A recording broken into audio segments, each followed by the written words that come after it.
करवा चौथ की संपूर्ण व्रत कथा। जय श्री कृष्णा, राधे राधे। जय माँ पार्वती, जय भोलेनाथ। आप सभी माताओं बहनों को करवा चौथ की हार्दिक शुभकामनाएं। करवा चौथ का व्रत स्त्री के प्रेम, त्याग और अखंड सौभाग्य का प्रतीक होता है। करवा चौथ व्रत का मूल स्तोत्र स्कंद पुराण, शिव पुराण और कथा सरित सागर में वर्णित है। यह व्रत कार्तिक मास के कृष्ण पक्ष की चतुर्थी तिथि को किया जाता है। इस दिन स्त्रियां निर्जल रहकर भगवान शिव, माता पार्वती तथा कार्तिकेय जी की पूजा करती हैं और चंद्रमा को अर्घ्य देकर अपने पति के दीर्घायु की कामना करती हैं।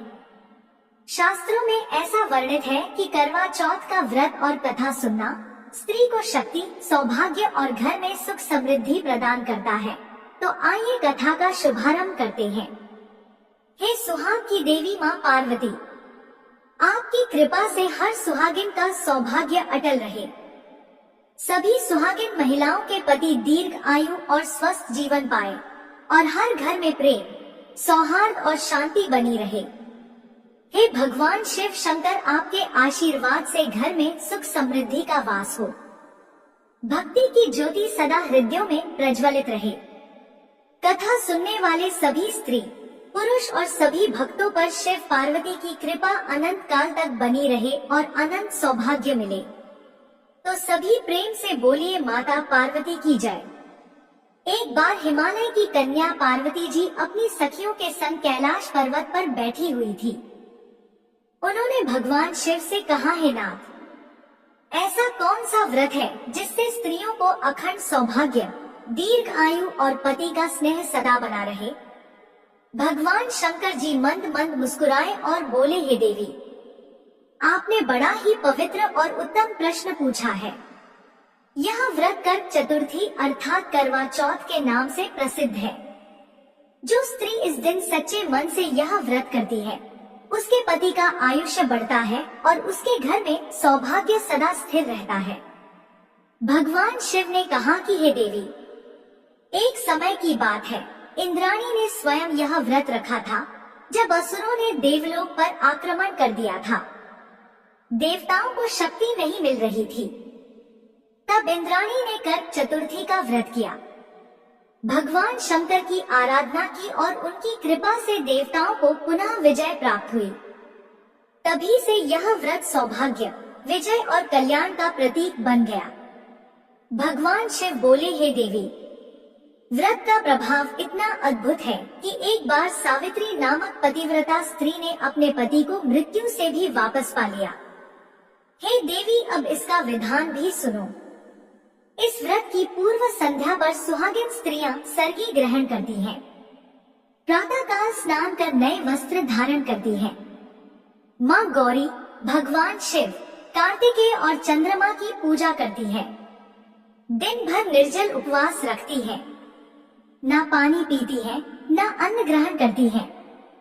संध्या के समय मिट्टी का करवा सजाया जाता है। उसमें जल, दीप और दक्षिणा रखी जाती है। कथा श्रवण के पश्चात जब चंद्रमा उदित होता है, स्त्रियां छलनी से चंद्रमा और अपने पति को देखती है, जल अर्घ्य देती हैं और पति से आशीर्वाद प्राप्त करती है। अब इसकी पौराणिक कथा को एकाग्रचित होकर सुनो। प्राचीन काल में करवा नाम की एक पतिव्रता स्त्री अपने पति के साथ नदी किनारे एक गांव में रहती थी। कार्तिक मास के कृष्ण पक्ष की चौथ के दिन उसका पति नदी में स्नान करने के लिए गया। स्नान करते समय एक मगरमच्छ ने उसका पैर पकड़ लिया। वह करवा करवा नाम लेकर जोर जोर से अपनी पत्नी को पुकारने लगा। उसकी आवाज सुनकर उसकी पत्नी दौड़कर आई और उसने मगरमच्छ को कच्चे धागे से बांध दिया।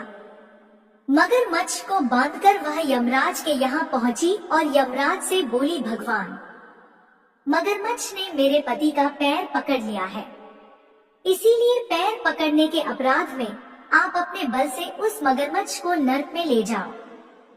यमराज ने कहा, अभी मगरमच्छ की आयु शेष है, इसीलिए मैं उसे नहीं मार सकता। तब करवा ने कहा, यदि आप ऐसा नहीं करोगे तो मैं आपको श्राप देकर नष्ट कर दूंगी। यह सुनकर यमराज डर गए और उस पतिव्रता स्त्री करवा के साथ जाकर मगरमच्छ को उन्होंने यमपुरी भेज दिया और करवा के पति को दीर्घायु प्रदान की। उसी दिन से यह करवा चौथ मनाई जाती है और सुहागन स्त्रियों के द्वारा व्रत रखा जाता है। हे करवा माता, जैसे आपने अपने पति की रक्षा की वैसे सबके पतियों की रक्षा करना। सभी प्रेम से बोलिए करवा चौथ माता की जय। प्रिय भक्तों, आइए अब करवा चौथ की दूसरी कथा को सुनते हैं। एक साहूकार की एक बेटी और 7 बेटे थे। समय के साथ साथ साहूकार के बेटे बड़े हो गए तो उसने सभी बेटों की और अपनी बेटी की शादी कर दी। एक समय की बात है, साहूकार की बेटी एक बार मायके आई हुई थी तो उसकी माँ और उसकी भाभियाँ व्रत की और पूजा पाठ की तैयारी कर रही थी। अपनी भाभियों को और माँ को पूजा पाठ की तैयारियां करते देखकर ननद ने अपनी भाभी से पूछा कि भाभी माँ, आप यह क्या कर रही हो? तो उनकी भाभी ने उत्तर दिया कि हम करवा चौथ का व्रत रख रहे हैं। तो उसने पूछा कि यह व्रत क्या होता है और इस व्रत को करने से क्या फल मिलता है और आप यह व्रत क्यों कर रही हैं? फिर भाभी ने बताया कि करवा चौथ का व्रत रखने से अखंड सौभाग्य की प्राप्ति होती है, पति पर आया हुआ हर संकट दूर हो जाता है, घर में सुख समृद्धि का वास होता है। तो यह सब सुनकर उसने अपनी भाभी से कहा कि फिर तो इस व्रत को मैं भी रखूंगी। अपनी ननद की बात सुनकर उसकी भाभियों ने उसे मना किया कि तुम अपने भाइयों की इकलौती लाडली बहन हो, तुम यह व्रत नहीं रख सकती। अगर तुम भोजन नहीं करोगी तो तुम्हारे भाइयों को बड़ा दुख होगा। पर वह तो अब जिद पर अड़ गई थी कि मैं तो व्रत रखूंगी। उसके भाई उसको बहुत प्यार करते थे। जब भी वह घर आती थी, अर्थात जब भी वह मायके आती थी, तो उसके भाई उसके साथ ही भोजन करते थे। तो उस दिन उसने भी करवा चौथ का व्रत रख लिया। सारा दिन निराहार भूखी प्यासी रही। शाम को जब उसके भाई घर आए तो अपनी बहन को बोले कि बहन आओ भोजन कर लेते हैं। फिर बहन अपने भाइयों से बोली कि भैया आज तो मेरा करवा चौथ का व्रत है, चांद उगने पर ही मैं भोजन करूंगी। बहन को भूखी प्यासी देखकर भाइयों ने सोचा कि चांद उगने तक तो बहन भूखी रहेगी। तो एक भाई ने दिया जलाया, दूसरे भाई ने छलनी लेकर उसे ढका और नकली चांद दिखाकर बहन से कहने लगे कि बहन आओ चलो चांद निकल आया है, आओ चांद को अर्घ्य दे दो। यह देखकर बहन अपनी भाभियों से बोली कि भाभी माँ चांद निकल आया है, आओ चांद को अर्घ दे देते हैं। फिर भाभियाँ बोली ननद जी यह तो आपका चांद निकला है, हमारा चांद तो रात को निकलेगा। बहन ने अकेले ही अर्घ दे दिया और भोजन करने लगी। तो पहले ही ग्रास में बाल आ गया, दूसरे ग्रास में कंकड़ आया और तीसरा ग्रास मुंह में लेते ही उसके ससुराल से उसे संदेशा आया कि उसका पति बहुत बीमार है, जल्दी चलो। माँ ने जब लड़की को विदा किया तो अपनी बेटी से कहा कि रास्ते में जो कोई भी मिले उसके पांव लगना और जो कोई सुहाग का आशीष दे तो उसके पल्ले में गांठ लगाकर उसे कुछ रुपए दे देना। बहन जब भाइयों से विदा हुई तो रास्ते में जो भी उसे मिला उसने उसे यही आशीष दिया कि तुम 7 भाइयों की बहन हो, तुम्हारे भाई सुखी रहे और तुम उनका सुख देखो। सुहाग का आशीष किसी ने भी नहीं दिया। जब वह ससुराल पहुंची तो दरवाजे पर उसकी छोटी ननद खड़ी हुई थी।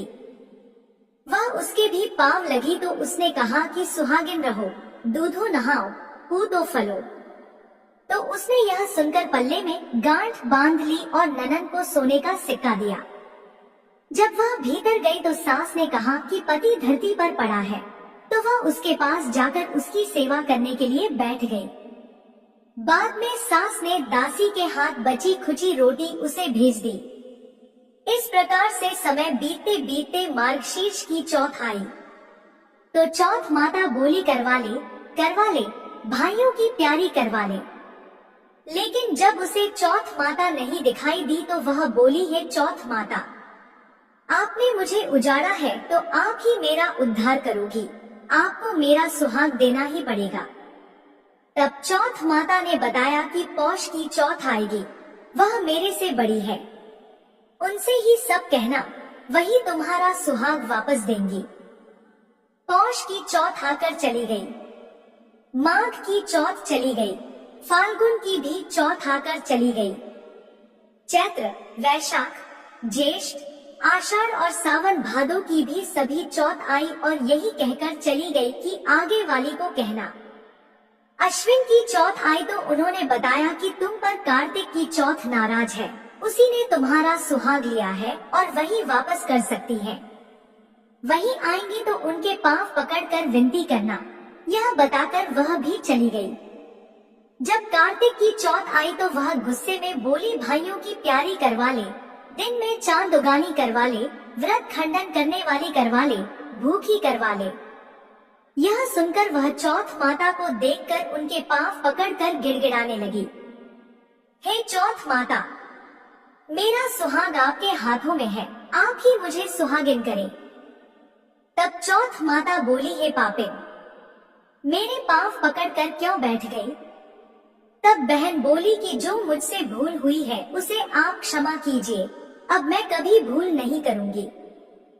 तब चौथ माता ने प्रसन्न होकर आंखों से काजल, नाखूनों से मेहंदी और टीके में से रोली लेकर छोटी उंगली से उसके आदमी पर छींटा दिया। तो वह उठकर बैठ गया और बोला कि आज तो मैं बहुत सोया। फिर उसकी पत्नी बोली, क्या सोया?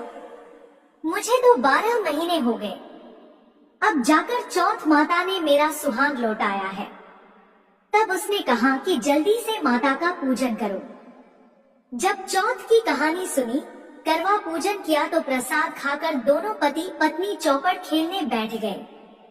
नीचे से दासी आई, उसने उन दोनों को चौपड़ पासे खेलते देखा तो उसने सास जी को बजाकर बता दिया। तब से सारे गांव में यह प्रसिद्धि होती गई कि सभी स्त्रियां चौथ का व्रत करें तो सुहाग अटल रहेगा। हे चौथ माता, जिस तरह से साहूकार की बेटी को सुहाग दिया, उसी तरह से सबको सुहागन रखना। प्रिय श्रोताओं, यही करवा चौथ के उपवास की सनातन महिमा है। एक बार प्रेम से बोलिए, चौथ माता की जय, करवा माता की जय। आइए अब करवा चौथ की तीसरी कहानी को सुनते हैं। अति प्राचीन काल की बात है। एक बार पांडव पुत्र अर्जुन तप करने के लिए नीलगिरी पर्वत पर चले गए थे। इधर पांडवों पर अनेक मुसीबतें पहले से ही थी। इससे द्रौपदी ने शोकाकुल होकर कृष्ण जी की आराधना की। कृष्ण भगवान उपस्थित हुए और उनसे पूछा कि कहो तुम्हें क्या कष्ट है। फिर द्रौपदी ने हाथ जोड़कर कहा, हे प्रभु, मुझे क्या कष्ट है वह आप तो स्वयं जानते हैं। आप तो अंतर्यामी हैं, मुझे कष्टों के बोझ ने विह्वल कर दिया है। क्या कोई ऐसा उपाय है जिससे इन कष्टों से छुटकारा मिल सके? यह सुनकर कृष्ण भगवान मुस्कुराते हुए बोले, हे द्रौपदी, तुम्हारा प्रश्न अति उत्तम है। फिर द्रौपदी बोली, हे प्रभु, फिर मुझ दुखियारी का कष्ट दूर करने का उपाय बताइए। द्रौपदी ने यह प्रश्न भगवान श्री कृष्ण जी से पूछा और यही प्रश्न एक बार पार्वती जी ने शिव जी भगवान से किया था। तब शिव जी भगवान ने करवा चौथ के व्रत का विधान बताया था। द्रौपदी कहती है, हे श्री कृष्ण, मुझे भी करवा चौथ की जानकारी दीजिए और उसकी क्या कथा है। तब भगवान श्री कृष्ण ने कुछ पल सोचने के बाद कहा, दुख सुख जो सांसारिक माना जाता है, प्राणी उसमें सदा ही लिप्त रहता है। मैं तुम्हें अति उत्तम करवा चौथ व्रत की कथा सुनाता हूँ। इसे एकाग्र चित्त मन से सुनो। प्राचीन काल में गुणी, विद्वान, धर्मपरायण एक ब्राह्मण रहता था। उसके 4 पुत्र तथा एक गुणवती सुशील पुत्री भी थी। पुत्री ने शादी के बाद चतुर्थी का व्रत किया, किंतु चंद्रमा के उदय होने से पहले ही उसे भूख ने पीड़ित कर दिया। इससे उसके स्नेही दयालु भाइयों ने छल से पीपल की आड़ में नकली चंद्रमा बनाकर उसे दिखा दिया और लड़की ने भी नकली चंद्रमा को अर्घ देकर भोजन कर लिया और भोजन करते ही उसके पति की हृदय गति बंद हो गई। इससे दुखी होकर उसने अन्न जल त्याग दिया। उसी रात को इंद्राणी भूमि पर विचरण करने आई। ब्राह्मण पुत्री ने उससे अपने दुख का कारण पूछा। फिर इंद्राणी ने बताया कि तुमने करवा चौथ व्रत में चौथ दर्शन से पहले ही भोजन कर लिया था, जिसके कारण तुम्हें यह कष्ट मिला है। तब उस लड़की ने अंजलि बांधकर उनसे विनय की कि इससे मुक्त होने का कोई उपाय बताइए। इस पर इंद्राणी ने कहा, यदि तुम विधि पूर्वक अगले करवा चौथ का व्रत करो तो तुम्हारे पति पुनर्जीवित हो जाएंगे। कन्या ने ऐसा करने का वचन दिया तो उसका पति स्वस्थ हो गया। इस पर उस कन्या ने वर्ष भर प्रत्येक चतुर्थी का व्रत किया और अनंत अखंड सुहाग प्राप्त किया।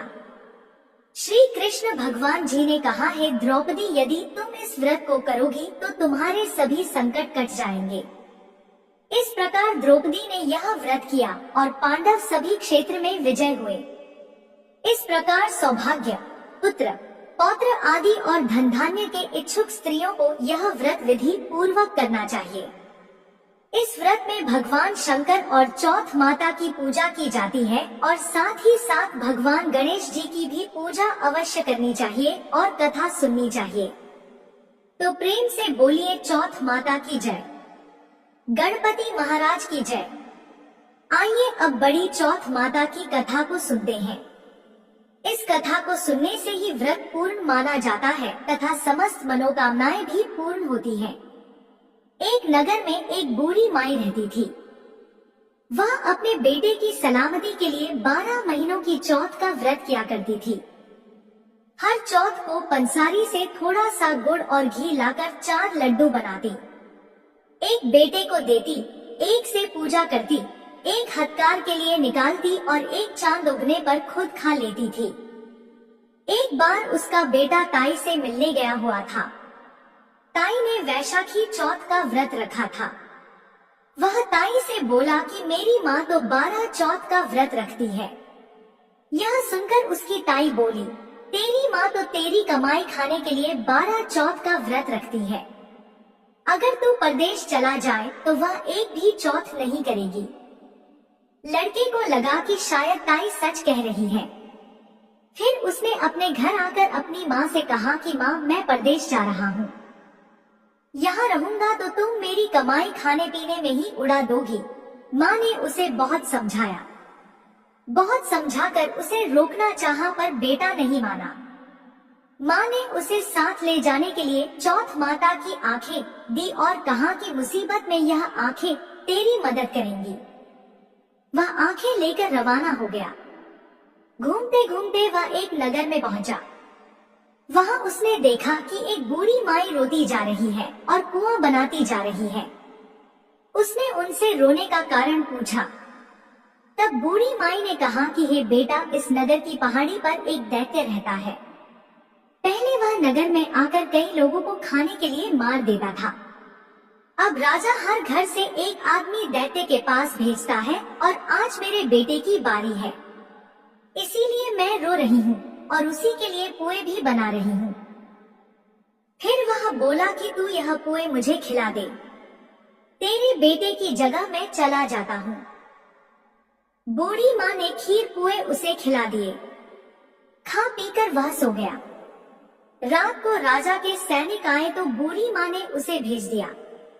दैत्य के सामने पहुँचने पर उसने चौथ माता की आंखें दैत्य की तरफ फेंक कर कहा, है चौथ माता, यदि मेरी माँ मेरी सलामती के लिए व्रत करती है तो दैत्य का सिर कटकर गिर जाए।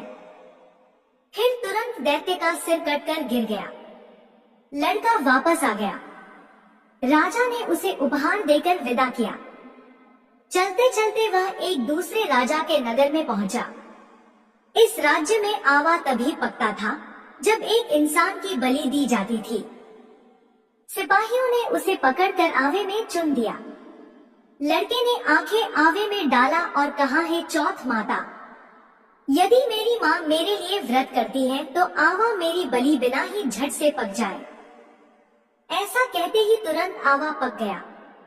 आवे में से मिट्टी की जगह सोने चांदी के बर्तन निकले और अंदर से लड़का बोला, बर्तन धीरे धीरे निकालना, मुझे लग ना जाए। राजा ने उसे निकलवाया और पूछा कि इस आवे से तुम बच कैसे गए। फिर लड़के ने बताया कि उसकी माँ चौथ माता का व्रत करती है, व्रत के कारण ही वह बच पाया है। राजा को तब विश्वास नहीं हुआ। उसने एक चांदी की सुराही मंगवाई और कहा कि सुराही की नली से निकल कर दिखाओ, तभी मुझे विश्वास होगा। यह सुनकर लड़के ने चौथ माता को याद करके आंखें सुराही में डाली और कहा, मैं भंवरा बनूं और सुराही से निकलूं। लड़का तुरंत भंवरा बनकर सुराही से निकल गया। तब राजा ने खुश होकर राजकुमारी की शादी उसके साथ करवा दी और सभी लोगों को चौथ माता का व्रत करने को कहा। उसे अपनी माँ की याद आई और उसने राजा के पास जाकर खुद के नगर जाने की इच्छा जाहिर की। राजा ने रथ, घोड़ा, हाथी और खूब सारा दान दहेज देकर उन्हें विदा किया। बड़ी चौथ के दिन वह अपने नगर पहुंचा। वह अकेला पंसारी के यहाँ माँ का इंतजार करने लगा। उसने सोचा कि आज चौथ है तो माँ यहाँ जरूर आएगी। थोड़ी देर बाद लाठी टेकते हुए उसकी माँ वहाँ आती हुई नजर आई। उसकी माँ की आंखों में जाले आने के कारण उसको दिखना कम हो गया था। लड़के ने जानबूझकर पैर लाठी से मारा और फिर जानबूझकर उस स्त्री के बेटे को अपशब्द कहने लगा। माँ ने उसे नहीं पहचाना और कहने लगी कि हे भैया, मुझे चाहे कितनी भी गाली दे दो पर मेरे बेटे को कुछ मत कहना। यह सुनते ही बेटा अपनी माँ के चरणों में गिर पड़ा और बोला, माँ मैं तेरा ही बेटा हूँ, मुझे माफ कर दो। तब माँ ने उसे गले से लगा लिया। नगर के लोगों ने विश्वास नहीं किया कि वह उसी का बेटा है। बूढ़ी माँ ने चौथ माता को याद करके कहा, हे चौथ माता, यदि मैं अपने बेटे के लिए व्रत करती हूँ तो मेरे स्तन में दूध भर जाए और उसकी धार मेरे बेटे के मुख में गिरे। माँ के स्तनों से दूध की धार निकलकर बेटे के मुंह में गिरने लगी। लोग चौथ माता की जय जयकार करने लगे। उस नगर के सभी लोग चौथ माता का व्रत करने लगे। हे चौथ माता, जैसा बूढ़ी माई को और उसके बेटे की सहायता की वैसे हमारी भी करना। कहानी को सुनने वाले, सुनाने वाले और हुंकारा भरने वाले सभी पर अपनी कृपा